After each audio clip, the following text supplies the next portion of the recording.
குருக்ஷேத்திர யுத்தம் ஆரம்பிக்கிறதுக்கு முன்னாடி கிருஷ்ண பகவான் கிருஷ்ணர் வந்து பாண்டவர்களுக்கு ரொம்ப நெருங்கினவன் யாருக்கு தெரியும்? துரியோதனுக்கு தெரியும், குருக்களுக்கு தெரியும். அப்போ சகுனி துரியோதன்கிட்ட சொல்லுவாங்க, ஏய் இப்படியே உட்காந்தா எப்படிடா யுத்தத்தில் ஜெயிக்க போகிறானே? அர்ஜுனெல்லாம் ஜெயிக்கிறது ஈஸியா? ரொம்ப கஷ்டம். அவர் கூட அர்ஜுனனுக்கு பவர் யார்? பாண்டவர்களுக்கு யார் பவர் கொடுக்குறாங்க? கிருஷ்ணர் தான். அர்ஜுனனும் பாண்டவன் தானே. பாண்டவர்கள் 5 பேருக்கும் பவர் கொடுக்கறது கிருஷ்ணன் தான். கிருஷ்ணன் தான் அவருடைய சக்தி.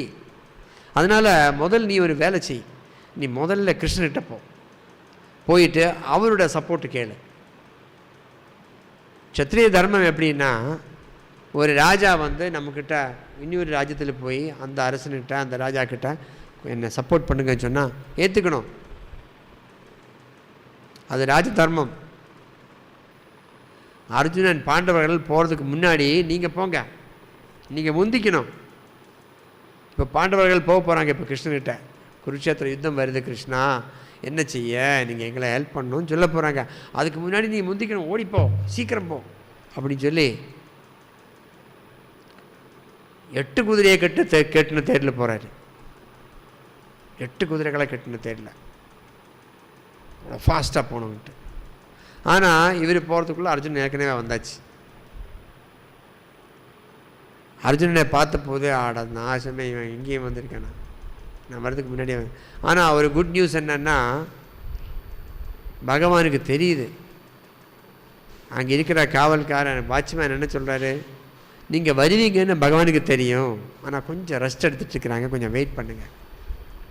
அவர் முதல்ல யாரை பார்க்குறீங்களோ அவங்களுக்கு தேவையான சப்போர்ட்டு கொடுக்குறேன் அப்படின்னு சொல்லிட்டு தான் படுத்துட்டுருக்காரு. துரியோதனனுக்கு அப்பா இனி செய்யக்கூடிய ஒரே விஷயம் என்ன, முதல்ல பகவான் முன்னாடி போய் நிற்கணும், பகவானை முகத்தை காமிக்கணும். தெரியுமில்ல அந்த கதை? பகவானை பார்க்குறாரு. துரியோதனன் எங்கே போய் நின்னார்? தலை பக்கத்தில். அர்ஜுனன் எங்கே போய் நின்னார்? காலு பக்கத்தில். அப்போ துரியோதனன் கண்ணு முன்னாடியே நிற்கிறாங்க, திறந்த உடனே பார்க்குறதுக்கு. ஆனால் பகவான் கண்ணு முழிச்சது இப்படி பாத சைடில், பாதத்தில் நோக்கிட்டு தான் கண்ணு முழிச்சார். அப்போ யாரை பார்த்துருப்பாங்க? முதல்ல அர்ஜுனனை பார்த்துருப்பாங்க. அப்போ அர்ஜுனன்கிட்ட, ஹாய் எப்போ வந்தீங்க, என்ன வேணும் அப்படின்னு கேட்டார். அர்ஜுனன் வந்து, இப்போ தான் வந்தேன், குருக்ஷேத்திரத்தில் யுத்தம் நடக்க போகுது, எங்களுக்கு உங்கள் சப்போர்ட் வேணும், உங்களுடைய பிளெஸ்ஸிங்ஸ் வேணும், உங்களுடைய ஆசீர்வாதம் வேணும் அர்ஜுனன் கேட்குறாரு. போச்சு, துரியோதனன் அப்படியே அடிக்கிறாரு கையில். சே, முதல்ல அவரே பார்த்தாங்களே அப்படின்னு. அப்போ பகவான் என்ன சொல்லுவார், ஒவ்வொருத்தருடைய மனசில் என்ன நடக்குதுன்னு பகவானுக்கு நல்லா தெரியும். பகவான் என்ன சொன்னார், சரி கண்டிப்பாக, ஆனால் ஆப்ஷன் இருக்குது, 2 ஆப்ஷன். ஒரு ஆப்ஷன் என்ன, துவாரகையில் எங்களுக்கு படை இருக்குது, பெரிய படை, அக்ஷௌஹிணின்னு சொல்வதுக்கு 64 அக்ஷௌஹிணி இருக்குது. அதில் ஒரு அக்ஷௌஹிணியில் என்ன எவ்வளோ பேர் இருக்குமா, 1000 காலால் படை, 750 குதிரைப்படை, 500 யானைப்படை, 250 தேர்ப்படை. அப்போ தேருக்கு டபுள் யானை, யானைக்கு டபுள் குதிரை, குதிரைக்கு டபுள் காலால் நடந்து போகிறவங்க. அப்படி அது ஒரு அக்ஷௌஹிணி. இது மாதிரி 64 அக்ஷௌஹிணி இருக்குது. அதாவது 64,000 காலால் படை.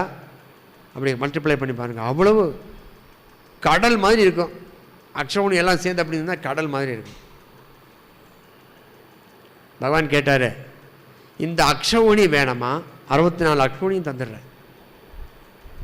ஆனால் அதுக்கு பதிலாக உள்ளது என்ன, இன்னொரு ஆப்ஷன், நான் தனியாக வருவேன், நான் தனியாக இருப்பேன், ஒரு நபராக நான் வருவேன். என்னோடய பிளெஸ்ஸிங் வேணும்னா நான் உங்கள் கூட ஒரு நபராக வருவேன், ஆயுதம் கையால் தொடவே மாட்டேன். யுத்தத்தில் ஆயுதம் இல்லைன்னா என்ன பண்ணுறது? ஆயுதம் கையால் தொடவே மாட்டேன், நான் ஒருத்தனாக வருவேன், அது வேணாம், அது சூஸ் பண்ணிக்கோ, இல்லை என்னோடய 64 அக்ஷோணியும் எடுத்துக்கோ, என்ன வேணும் உனக்கு இருக்காரு துரியோதனன். பா இவன் அக்ஷோணி கேட்க போகிறான்னு நினச்சிட்டே இருக்கிறாரு. கடைசியில் அர்ஜுனன் என்ன சொன்னாங்க, கிருஷ்ணா எனக்கு நீங்கள் மட்டும் போதும், வேறு எதுவுமே தேவையில்லை. அந்நிதா சரணம் நாஸ்தி துவமேவ சரணம் மமா, வேறு எந்த சரணமும் எனக்கு கிடையாது, நீங்கள் மட்டும்தான் சரணம், வேறு யாருமே இல்லை எனக்கு. அப்படி அர்ஜுனன் சொன்ன உடனே கிருஷ்ணன் சரின்னு சொன்னார். சிரிச்சிட்டு சரி போதுமில்ல, ஷுவரா, மாற்றக்கூடாது, போதும், நீங்கள் மட்டும் போதும், சரி சந்தோஷம், நான் உன் கூட நிற்கிறேன். அப்போ அடுத்தது என்ன, அடுத்த ஆப்ஷன் என்ன, வேறு ஆப்ஷன் இல்லை, இனி ஒரே ஆப்ஷன் 64 அக்ஷௌகிணி. துரியோதனன் ஹா ஹா ஹா ஹாங்கிறாரு. பா இங்கேயும் நமக்கு பாக்கியம் பாருங்கள், மடையன் யூஸ்லெஸ் ஃபெலோ, புத்தி இருக்கா, அறிவு இருக்கா அவனுக்கு. என்ன கேட்குறான், ஆயுதம் எடுக்காத கிருஷ்ணர் மட்டும் போதுங்கிறாங்க. ஆனால் எனக்கு 64 அக்ஷௌகிணி எனக்கு கிடைச்சாச்சே, இதுக்கு மேலே எனக்கு என்ன வேணும். அவர் என்ன பண்ணார், வெற்றி எனக்கு தான் அப்படின்னு உறுதிப்படுத்தினார். போனார், வந்து அஸ்தினபுரத்தில் சொல்லி சிரிக்கிறாங்க எல்லாரும். சகுனியும் துரியோதனனும் துஷாசனனும் 100 பசங்க இருக்காங்கல்ல, பிரதர்ஸ், எல்லோரும் சேர்ந்து ஒரே சிரிப்பு. சே, அர்ஜுனனுக்கு தலையில் ஒன்றுமே இல்லை, மூளையே இல்லை அவனுக்கு. இப்போ கிருஷ்ணன் வந்து தனியாக அவரை பார்க்குறதுக்கா, யுத்தத்தில் நடுவில் அவர் நிற்பார், சிரிச்சுட்டு நிற்பார், மயிர்பேலில் வச்சு ஹேன்னு நிற்பார். பார்த்து என்ன பிரயோஜனம், இவனுக்கு அது கூட தெரியலை, பொறுப்பே இல்லை அவனுக்கு. அவனே அனுப்பிச்சிருக்காங்க சப்போர்ட்டுக்கு, அவன் இதை கேட்டுட்டு வந்திருக்கிறாங்க அப்படின்னு சொல்லி எல்லோரும் சிரிக்கிறாங்க. சகுனி சொல்லுவாங்க, பரவாயில்ல, எல்லாம் நமக்கு அனுகூலமாக வரும். சகுனி மனசுக்குள்ள என்ன நினைக்கிறாரு, என்னோடய வேலை நான் பண்ணியாச்சு, இவனுகளை எல்லாம் அழிக்கிறதுக்கு உள்ள வேலை இப்போ நடக்குது அப்படின்னு சொல்லிட்டு முடிவெடுக்க அவர் சிரிக்கிறது வேறு அர்த்தத்தில். சகுனி துரியோதனன் கூட தெரியல, துரியோதனன் என்ன நினைக்க, ஜெயிக்க போகிறோம்னு நினச்சிட்டு.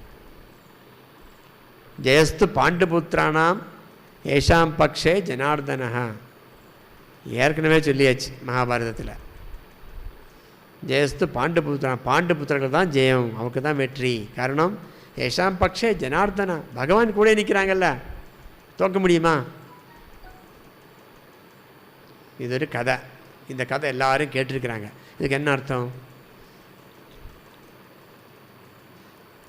இந்த ஜட உலகத்தில் நமக்கு ஏகப்பட்ட ஃப்ரெண்ட்ஸ் இருக்குது, ஏகப்பட்ட ரிலேட்டிவ்ஸ் இருக்குது, ஏகப்பட்ட பேர் இருக்கிறாங்க. பிஸ்னஸ் பண்ணலாம், பைசா சம்பாதிக்கலாம், வேலை செய்யலாம், பைசா சம்பாதிக்கலாம், என்ஜாய் பண்ணலாம், நிறைய குழந்தைகளை பண்ணலாம், எத்தனை வேணுமோ கல்யாணம் பண்ணலாம், அப்படி இருக்கலாம், அப்படியே வாழ்த்து சந்தோஷமாக இருக்கலாம். நம்ம கூட எத்தனை பேர் இருப்பாங்க, 64 அக்ஷௌகிணி இருப்பாங்க.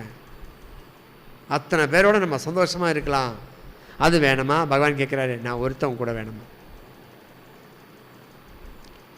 இதில் நம்ம ஒவ்வொருவரும் என்ன தேர்ந்தெடுத்துட்டு இருக்கிறோம், துரியோதனனை மாதிரி அக்ஷௌணின்னு இருக்கிறோம். ஆனால் எப்போ வெற்றி கிடைக்கும், எப்போ நம்ம பகவான் மட்டும் போதும்னு நினைக்கிறீங்களோ அப்போ தான் நமக்கு வெற்றி.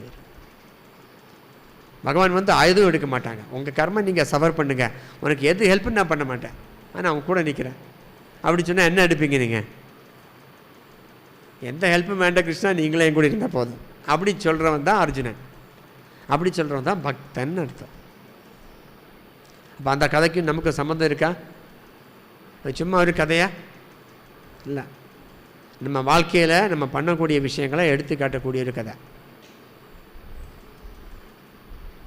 எப்போ நமக்கு பகவான் மட்டும் போதும் நம்ம நினைக்கிறோமோ அப்போ தான் நமக்கு பியூர் டிவோஷன் கிடைக்கும், தூய பக்தி கிடைக்கும். அப்போ தான் நமக்கு பகவான்கிட்ட போக முடியும், வேறு எதுவும் தேவையில்லை.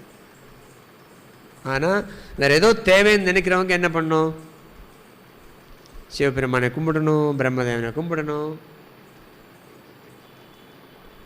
பகவானை தவிர வேறு யாரை கும்பிட்டாலும் நமக்கு அடுத்த தேவனை கும்பிடக்கூடிய பெனிஃபிட் கிடைக்காது. விநாயகர்னா விநாயகரை போய் கும்பிடணும், முருகன்னா முருகனை போய் கும்பிடணும், சிவபெருமானா சிவபெருமானை போய் கும்பிடணும். அப்புறம் நவகிரகங்கள்னா எங்களை கும்பிட மாட்டிங்களா? அனுபவி. நவகிரகங்களை கும்பிடணும். எத்தனை பேரை கும்பிடணும்? இந்த உலகத்துக்கு யாரெல்லாம் அதிபதி அவங்களெல்லாம் நம்ம கும்பிட்டே இருக்கணும். பேர் சொல்லி கும்பிடணும். ஒருத்தரை கும்பிட்றதில்ல இன்னொருத்தரை கும்பிட்றதில்ல குறை இருக்கக்கூடாது. இது இப்படின்னு அது அப்படியே இருக்கணும்.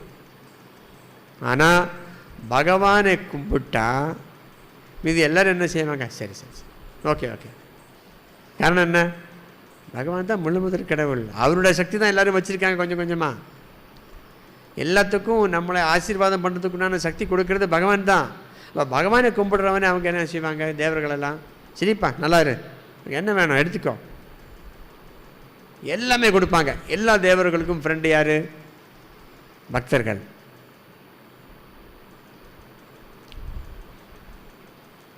அதனால்